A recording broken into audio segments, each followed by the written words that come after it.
Mr. Krishnamurti, in our previous conversation, I was extremely delighted, for myself at least, that we had made the distinction in terms of the relation between knowledge and self-transformation, between, on the one hand, the relationship that I sustain to the world, as the world is me and I am the world, and on the other hand, this dysfunctional condition, which indicates in your phrase that a person is involved in thinking that the description is the described.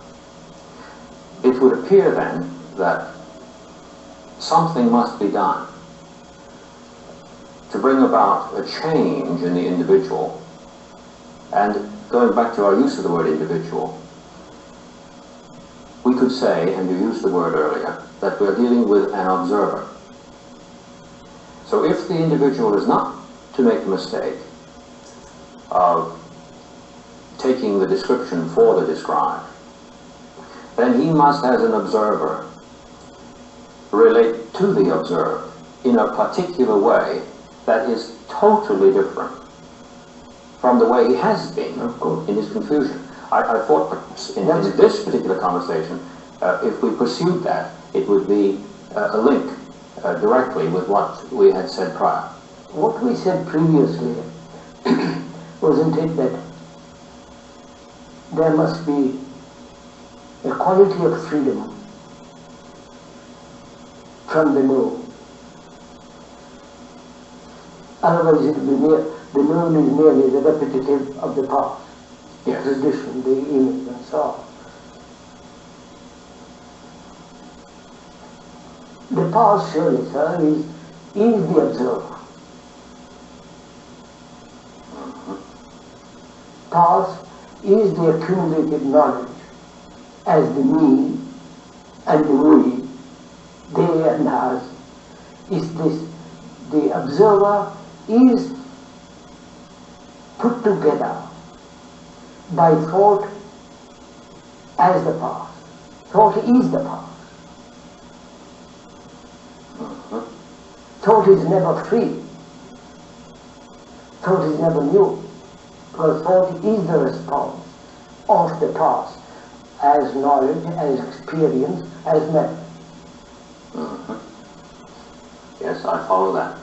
And the observer, when he observes, is observing with the memories, experiences, knowledge, hurts, despairs, hope, all that, with all that background, he looks at the observed. So the observer then becomes separate from the observed. Is the observer different from the observed, which we'll go into present later on? Right. That leads to all kinds of other things. So, when we are talking of freedom from the known, we are talking about the freedom from the observer. The observer, yes. And the observer is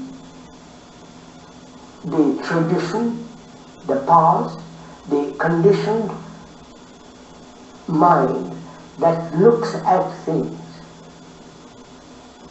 looks at itself, looks at the world, looks at me and so on. So the observer is always dividing.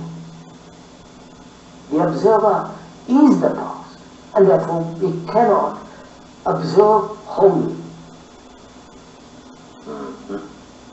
If a person uses the first person pronoun, I, while he's taking the description for the described, this is the observer he refers to when he says I. Yes, yes, yes. I is the past. I see. I is the whole structure of what has been. The remembrances, the memories, the hurts, the various demands, all that is put together in the world the I, who is the observer, and therefore division. The observer and the observed. The observer who thinks he's a Christian and observes a non-Christian or a communist. This division, this attitude of mind which observes with a conditioned responses, with memories and so on. So that is the no. I see. I mean, I think that is logically so. Oh no, it follows precisely from what you said. Yes, so we are asking, can the mind or the whole structure, can the mind be free from the no? Otherwise, the repetitious action, repetitious attitudes, repetitious ideologies will go on, modify, change, but it is the same direction. So go ahead. I was just going to say something, but I think I'll let it wait until you finish what you said. So, what is this freedom from the no? I think that's very important to understand, because any creative action, I'm using the word creative in its original sense, not in the sense creative writing, creative bakery, creative essay, creative pictures. I'm not talking in those sense. In the deeper sense of that word, creating means something totally new being born. I mean, it's not creative, it's merely repetitive, modify, change, what the past. So, unless there is a freedom from the known, there is no creative action at all. Which is, freedom implies not the negation of the known, but the understanding of the known, and that understanding brings about an intelligence which is the very essence of freedom. Right. I'd like to make sure that I've understood your use of this word creative. Yes, that's why. Seems to me very, very important. Yes. People who use the word creative in the sense that you described, creative this, that, and the other. That's a horror. That is a dreadful way of using that word. Because what the issue is of their activity is something merely novel. Novel. Not radically new, but novel. It's like creative writing, teaching creative writing. It's so absurd. Exactly. Yes. Now I do, I think, grasp precisely the distinction that you've made. And I must say I fully agree with that. Unless you feel new, you can't create anything new. That's right. And the person who imagines that he is creative in this other sense that we pointed to is a person whose reference for his activity is this observer that we mentioned, that is tied to the past. Yes, that's right. So even if something does appear that is really extraordinarily novel, merely novel, but still extraordinarily novel, they're kidding themselves. The novel is not the creative. Exactly. The novel is just the novel. Right. And today, especially, it seems to me in our culture, we've become hysterical about this, because in order to be creative, one simply must rack his brains in order to produce something which in itself is bizarre enough to get attention. That's right. Attention, success. Yes. It has to be novel to the degree that I feel knocked on the head by it. Eccentric and all the rest. Exactly. But if that tension is increased, then with each succeeding generation, the person is put to tremendous stress, not to repeat the past, which he can't help repeating. Repeating question. That's why I say, exactly. freedom is one thing and knowledge is another. We must relate the two and see whether the mind can be free from knowledge. This is, we won't go into it now, this is real meditation. Yes, I do. Because when we talk about meditation, we go into it, but see whether the brain can record and be free not to record. Brain to record and operate when necessary in the recording, in memory, in knowledge, and be free to observe without the observer. Oh yes, I see. That distinction seems to me absolutely necessary. Otherwise, it wouldn't be intelligent. No. No, yes. So, knowledge is necessary to act in the sense, by going home from here to the place I live, I must have knowledge. I must have knowledge to speak English. I must have knowledge to write a letter and so on. Everything. The knowledge as function is necessary. Mechanical function is necessary. Now if I use that knowledge in my relationship with you, another human being, I am bringing about a barrier, a division between you and me, who is the observer. I'm making myself clear. And I'm the observed in that case, Yeah. right, in that context. That is, knowledge in relationship, in human relationship, is destructive. That is, knowledge which is the tradition, the memory, the image, which the mind has built about you when we are related together, that knowledge is separated and therefore creates conflict in that relationship. As we said earlier, where there is division, there must be conflict.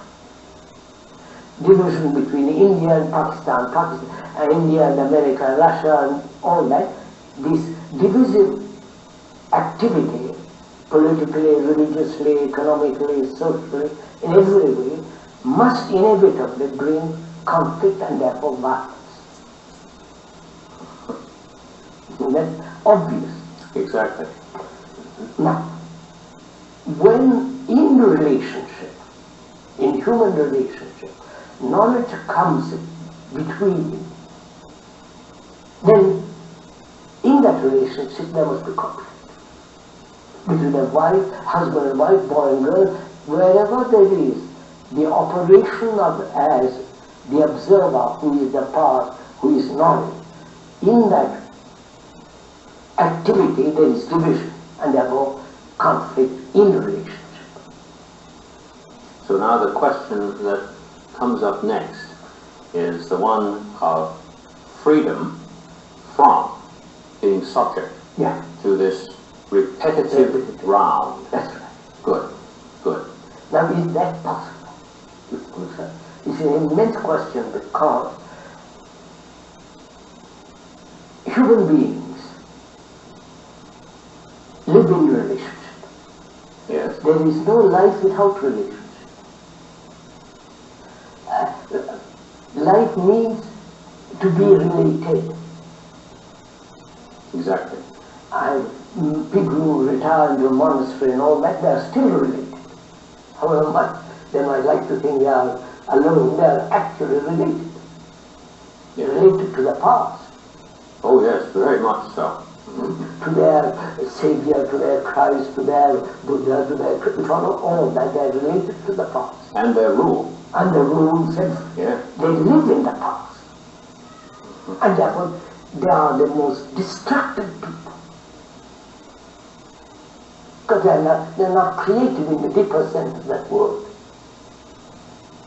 No, and they they also, insofar as they are involved in this confusion that you've been talking about, Yes. are not even producing anything novel. No, not that that means anything, but perhaps that would rather radically... The novel would be for a man who is talkative to enter a monastery where they don't talk. Yes. That's the novel too, and that's the miracle. Right. So, our problem then is, what place has knowledge in human relationship? Yes.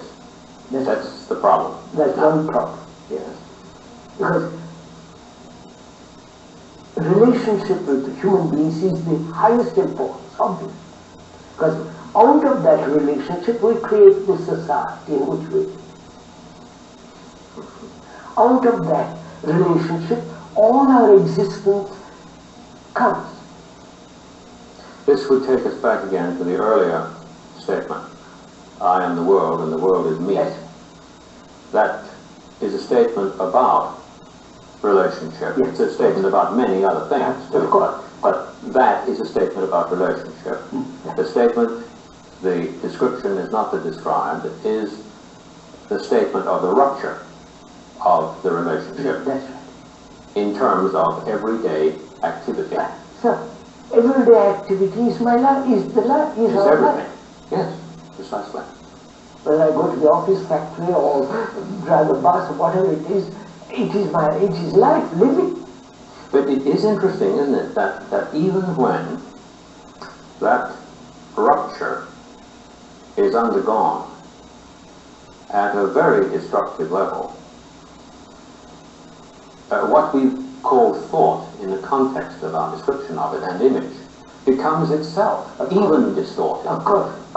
So that the distortion that we've been calling knowledge in terms of its application, not what you described as I need to know how to get from here to there, no, of course, can itself suffer an even worse condition than we are presently related to.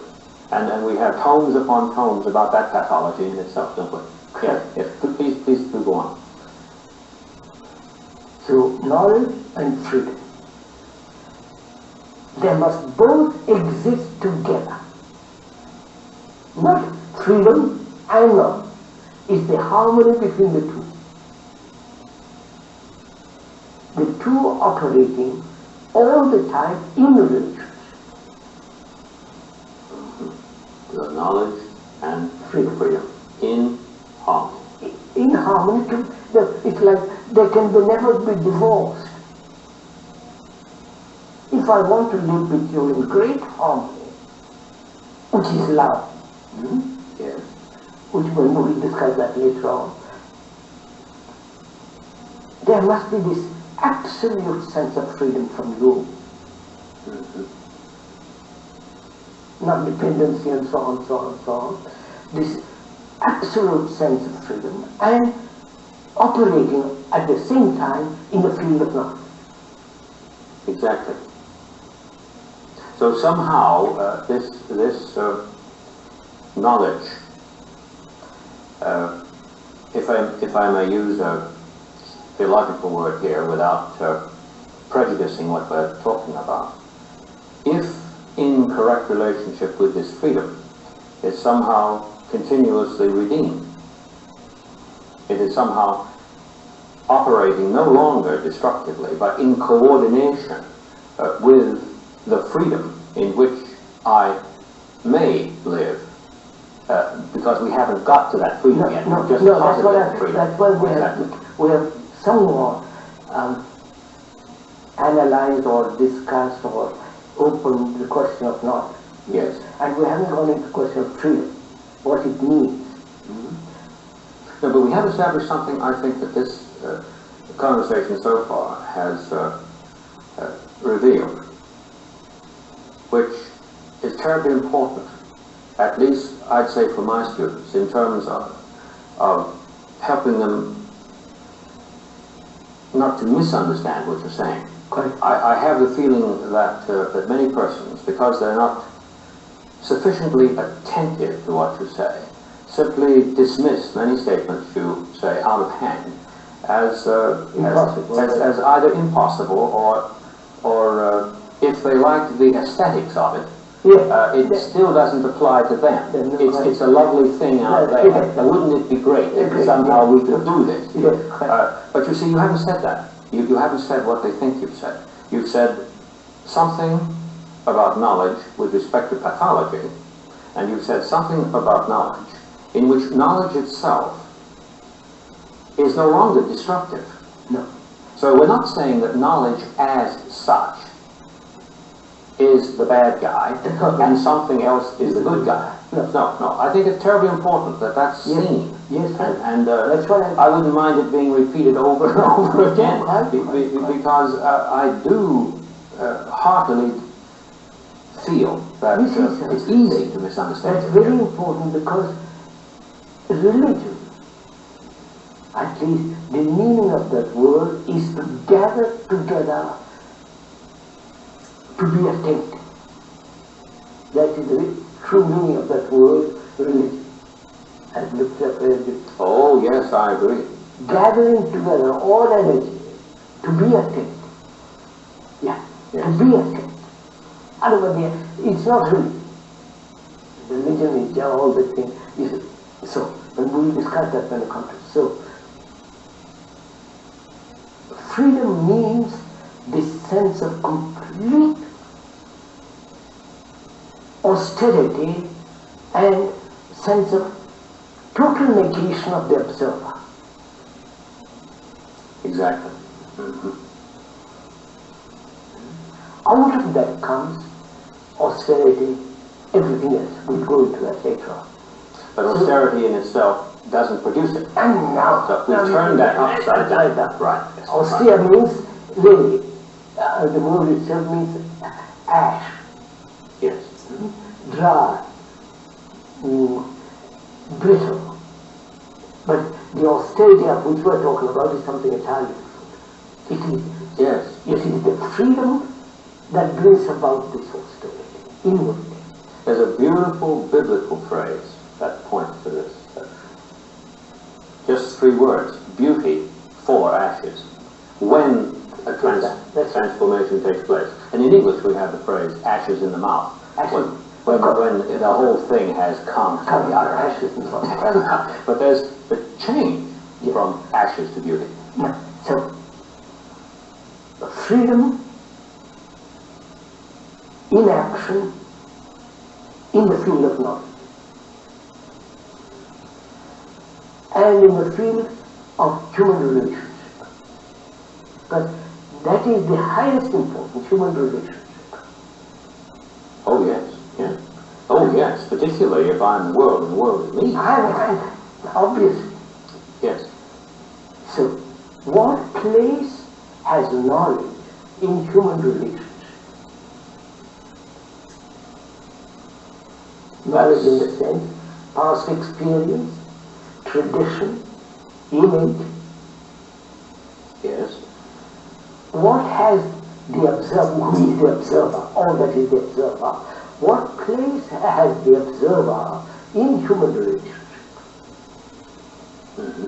What place has knowledge, on the one hand? What place has the observer? And observer is the knowledge. Is the knowledge. But there's the possibility of seeing knowledge not simply negatively, but in coordination, in true creative relationship. I said that. Exactly. That is, I am related to you. That's, to make it very simple. I am related to you. You're my brother or whatever it is, husband, wife, whatever it is. And what place has knowledge as the observer, which is the past? And knowledge is the past. What place has that in our relationship? If our relationship is creative, and it is not. Now, not if. We must take it actually as it is. I am related to you. I am married to you. I am wife or husband, whatever it is. Now, what is the actuality in that relationship? The actuality, not theoretical actuality, but the actuality is that I am separate from you. The actuality must be that we are not divided. But we are. I may call you my husband, my wife, but I am concerned with my success, I am concerned with my money, I am concerned with my ambitions, my envy. I am full of me. Yes, I see that, but I want to make sure now that we haven't reached a confusion here. When I say that the actuality is that we are not separate, I don't mean to say that at the phenomenal level that a dysfunction is occurring. I'm fully aware of that. But if we're going to say that the world is me and I am the world... We say theoretically, we don't say. Yeah, precisely. But if that is the case, that the world is me and I am the world, so and this is actual. This is actual.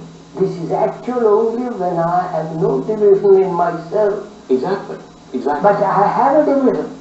If I have a division, then there's no relationship between one and the other. Therefore, one accepts the idea that the world is me and the world, me is the world. That's just an idea. Look, sir. Yes, I understand. But if and when it happens. No, wait, just see what takes place in my mind. What takes in mind. I make a statement of that kind. The world is you and you are the world. The mind then translates it into an idea, into a concept, and tries to live according to that concept. Exactly. It has abstracted from reality. This is knowledge in the destructive sense. That is what's going on. I don't call it destructive or positive. This is what's going on. Well, let's say the issue from it is hell. Yes. So, in my relationship with you, what place has knowledge, the past, the image, which is the observer, all that is the observer? What place has the observer in our relationship? Actually, the observer is the factor of division. Right. And therefore, conflict between you and me. This is what is going on in the world. Every day. Then one would have to say, it seems to me, following the conversation, point by point, that the place of this observer, understood as you pointed it out, is the point of this relationship. Is the point where there is really actually no relationship at all. I may sleep with my wife or you may sleep and so on, but actually there is no relationship. Because I have my own pursuits, my own ambitions, my own all the idiosyncrasies and so on, and she has hers. So we are always separate. And therefore always in battle with each other. Which means the observer as the past is the factor of division. Yes. I was just wanting to be sure that the phrase, is the place, what is the place of the observer, was understood in the context of what we're saying. We have made the statement that there is such a thing. Yes. Well, its place as such would seem to me not to be what we usually mean by its occupying place. Yes. We're talking rather about an activity here that is profoundly disordered. As long as there is the observer, Yes. there must be conflict in relationship. Yes, I follow that. No, see what happens. I make a statement of that kind. someone will translate into an idea, into a concept, and say, how am I to live that concept? The fact is, he doesn't observe himself as the observer. That's right. That's right. He is the observer looking out there, making a distinction between himself and the statement. Right, making a division. Division.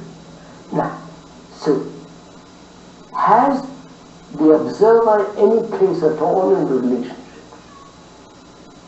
I say no. The moment he comes into existence in the relationship, there is no relationship.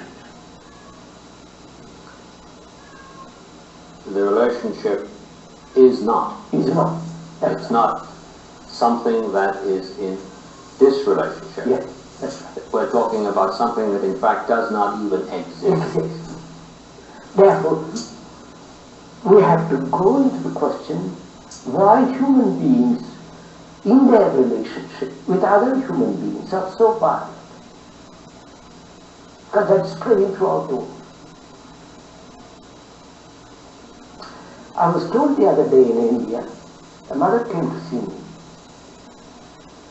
very Brahmanical family and very cultured and all the rest of it. Her son, who is 6, when she asked him to do something, he took up a stick and began to hit her. And a thing unknown, you follow that? I mean, the idea that you should hit your mother is traditionally something incredible. And this boy did it. And I said, see what is the fact? And we went into a child's resort. So, to understand violence, one has to understand division. The division was already there. Yeah. Otherwise he would not have picked up the stick. Division between nations, you could say. This race for armaments is one of the factors of violence, which is, I'm calling it American, and I was calling it Russian or Hindu or whatever it is. This division is the factor of real violence and hatred. When a mind sees that, he will cut away all division in himself. He is no longer a Hindu, American, Russian, he is a human being. With his problems, which is then he's trying to solve, not in terms of India or in America or Russia. So that's, so we come to the point, can the mind be free in the relationship, which means orderly, Yes. not chaotic, No. orderly. It has to be, otherwise you use the word relation. No. Yes. So can the mind be free of that? Free of the observer. So If not, there's no hope. that's the whole point. If not, we've had it. And all the escapes and going off into other religions, doing all kinds of tricks, and I know me. Now, this demands a great deal of perception, insight, Yes. into the fact of your life, how one lives one's life. After philosophy means the love of truth, love of wisdom, not the love of some abstraction. Oh no. Wisdom is supremely practical. Right? Therefore, here it is. That is, can a human being live in relationship, in freedom, and yet operate in the field of knowledge? And yet operate in the field of knowledge. Yes. And be absolutely orderly. Otherwise it's not free. Because order means virtue. Yes. Yes. Which doesn't exist in the world at the present time. There is no sense of virtue in anything. They will repeat. Virtue is a creative thing. It's an illusion, it's a movement. I'm thinking, as you're saying this, about virtue, which is really power, which is really the ability to act. And if I'm following you correctly, what you're really saying, and please correct me if I'm way off here, what you're really saying is that the ability to act in the strict sense, which must be creative, otherwise it's not an action, No. but it is simply a reaction, Yeah, a repetition. a repetition. That the ability to act, or virtue as you put it, bears with it necessarily the implication of order. It must. There seems to me no way out of that. Yes. Yes, I just wanted to recover Yeah, that step at a time. So can I come back? In human relationship as it exists now, we are looking at that, what actually is. In that human relationship, there is conflict. Sexual violence and so on, so on, so on. Every kind of violence. Now, can man live at total peace? Otherwise it's not great. In human relationships. Because that is the basis of all life. You know?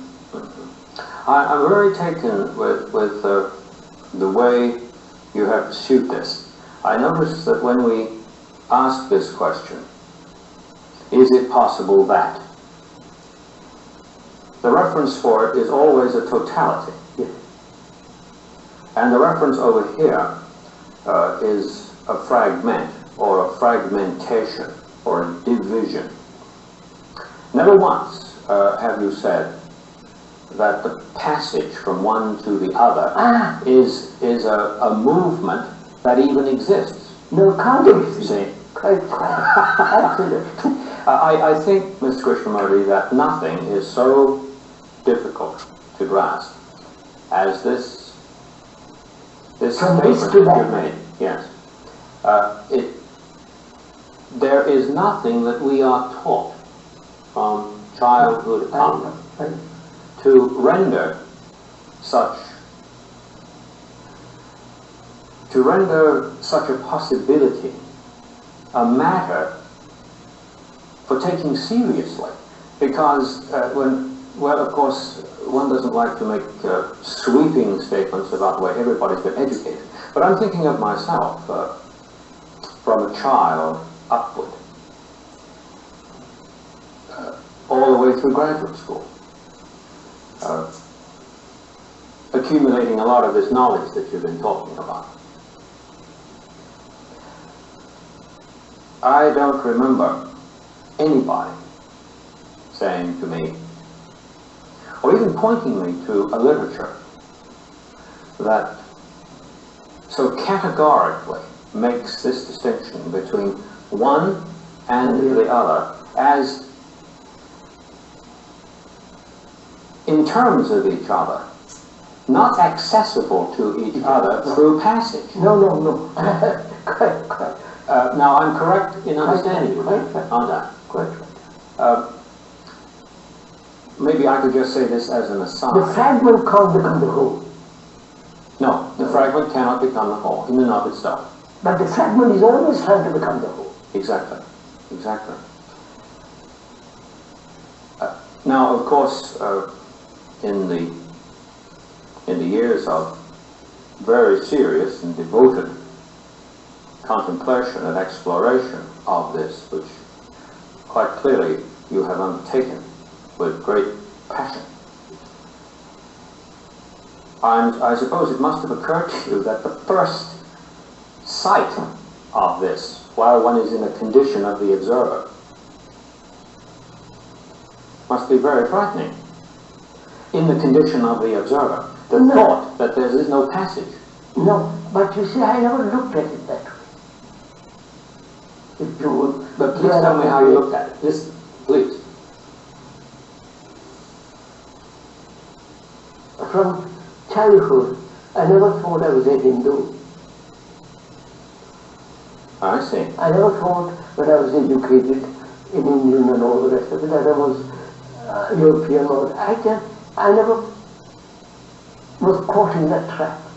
I don't know how it happened. I was never caught in the trap. But when you were quite little then, yes? and your playmate said to you, well now look, you're a Hindu. What did you say? I probably put on Hinduism, you know, all the trappings of Brahman tradition, but it never penetrated deeply. As we say in the vernacular, it never got to you. It never got to me. I see. That's very remarkable. That is extraordinary. The vast number of people in the world seem to have been got to with respect to this. That's why I think, you see,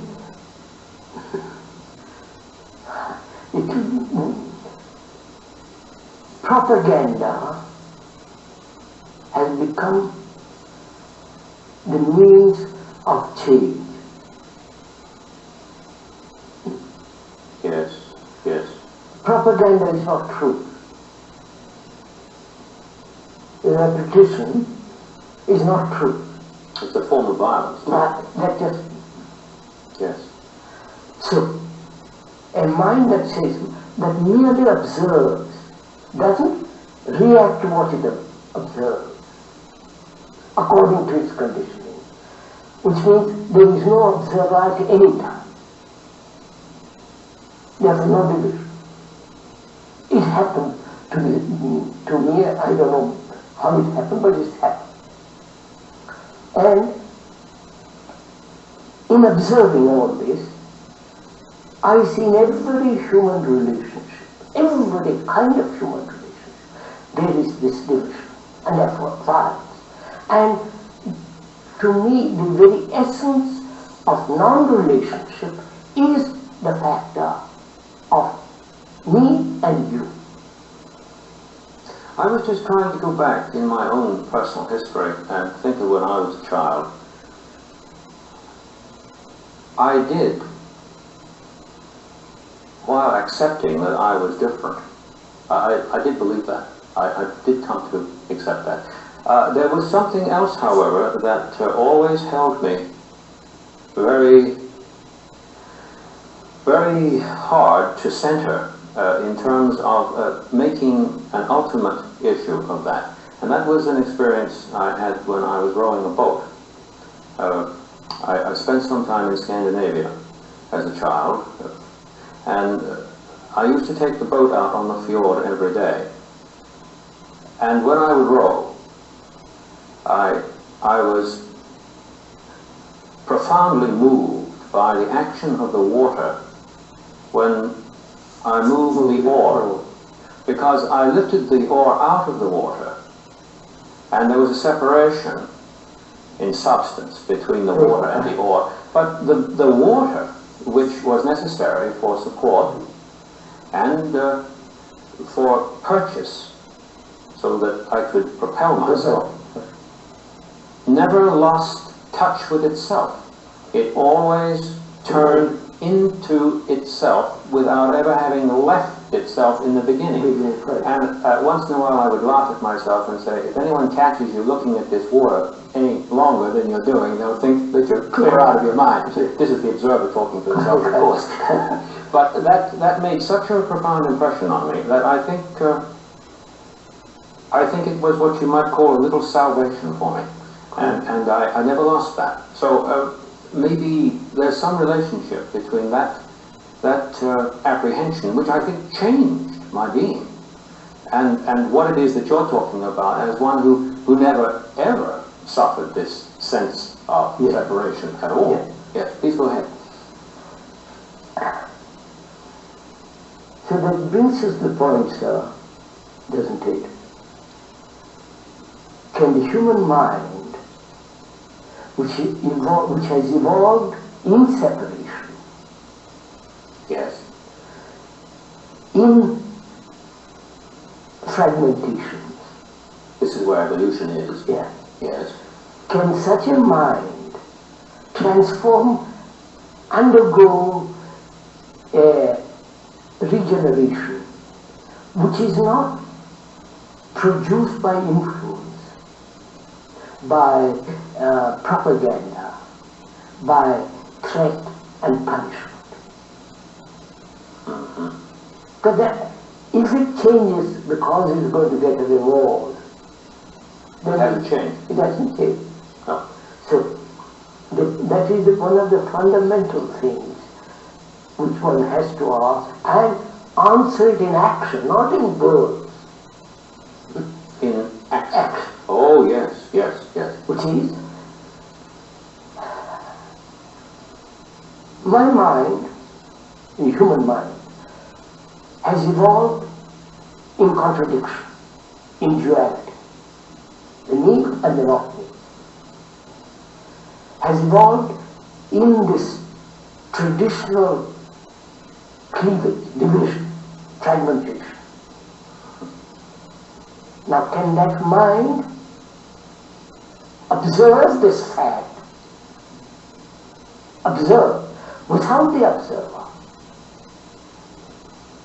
and only then there is a regeneration.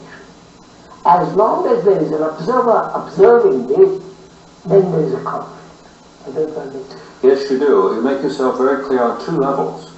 On the level of discourse alone, which I know is not your major concern, on the level of discourse alone, it necessarily follows that it must be the case that this possibility exists. Otherwise, we would be talking nonsense. But then the agony of the situation at large that we have been describing is simply that whether this can be done or no never occurs to a person, and in the absence of it even occurring, the repetition is going to continue indefinitely, and things are going to get worse and worse. So the difficulty is most people won't even listen. I'm sighing. I know that. Won't listen. If they do listen, they listen with their conclusions. If I'm a communist, I will listen to you up to a point. After that, I won't listen. And if I am slightly demented, I will listen to you and translate what I hear according to my Nature. Exactly. So one has to be extraordinarily serious to listen. Serious in the sense, put aside my peculiar prejudices and idiosyncrasies and listen to what you're saying. Because the listening is the miracle. Not what shall I do with what you have said. Not what shall I listen to, But the act of listening. but the act of listening itself. So we're back to ing, where the listening itself. That requires, you're good enough to listen to. Because you want to find out. But vast majority they say, what are you talking about? I want to go and enjoy myself. So go talk to somebody else. So to create an atmosphere, to create an audience, a feeling, look, life is dreadfully serious, my friend. Do listen. It's your life. Don't waste it. Do listen. To bring about a human being that will listen is the greatest importance. Because we don't want to listen. It's too disturbing. I understand. I have tried sometimes in class to make this very point. And sometimes I suggest that we should watch the animal, especially the wild animal. Of course. Because if it's not listening, it's likely dead. Dead, sure. There is this extraordinary attention that it makes. Yeah. And every instant of its life is a crisis. Absolutely. You see, but... And you know what happens? The eyes out there show in the main that they're thinking I'm talking about animal psychology. Correct. I'm not talking about psychology at all. I'm talking about what is the case, which is either or, and there isn't any way to get from either to or. That's what I mean. So I think I understand you. See, so in America, what is happening is now, as I observe it, I may be mistaken, they're not serious. They're playing with new things, something entertaining, go from one thing to the other, and they think this is searching. Searching. Yes. Searching, asking, but they get caught trapped in each one of them.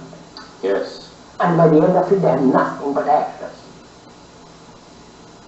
So it is becoming more and more difficult for human beings to be serious, to listen, to see what they are, not what they should be. No, what is the What case? is. Exactly. And that means you please do listen for 5 minutes.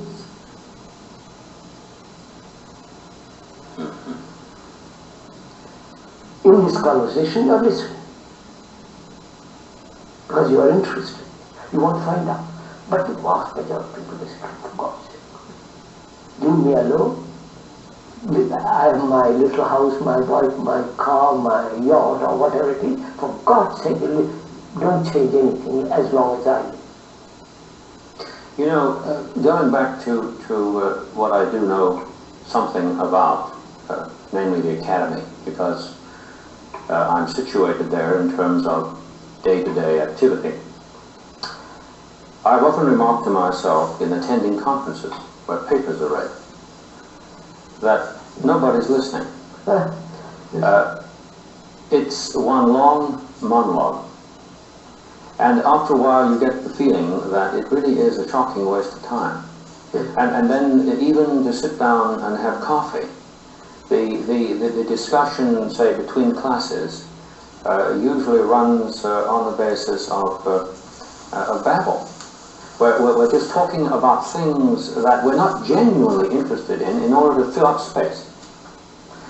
This, however, is far more serious a matter than simply a description of what's going on. It's a matter of, I feel it's a matter of life and death. Exactly. If the house is burning, I've got to do something. Right.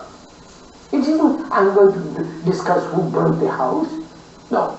What color his hair was, whether it's black or white or purple. I want to put that fire out. Yeah. Or if such and such had not happened, the house would not be burning. Right. I know. And I feel it's so urgent.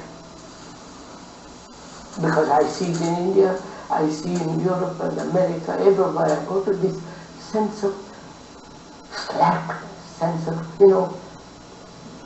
despair and sense of hopeless activity that's going on.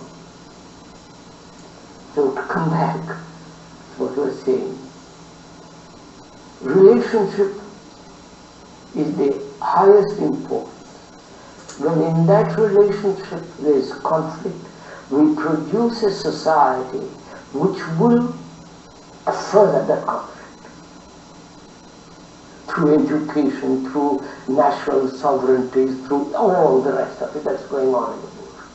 So a serious man, serious in the sense who is really concerned, committed, must be must give his total attention to this question of relationship, freedom and knowledge. If I've heard you correctly, and I don't mean by that words that have passed between us, but if I have truly heard you, I've heard something very terrifying. That this disorder that in part we have described has a built-in necessity in it. As long as it persists, it can never change. It can never change. Obviously. Any modification of it is further disorder. Is more of the same. Yeah, more of the same. More of the same. I have the feeling, and I hope I've understood you correctly, that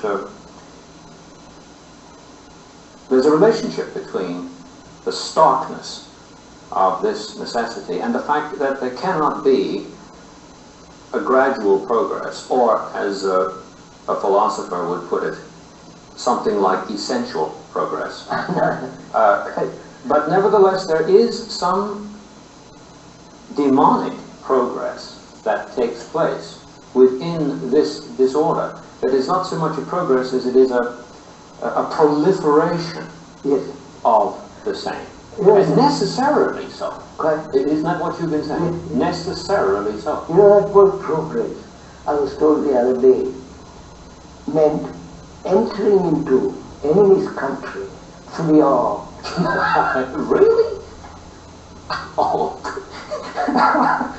Progress is entering into an enemy's country fully armed. Fully armed. Dear me. This is what's happening. Oh, I know. Next time we converse, the next time, I would like very much, if you'd be good enough, to pursue precisely what we have just come to, namely this necessity, and the necessity that produced that statement. Yes, correct.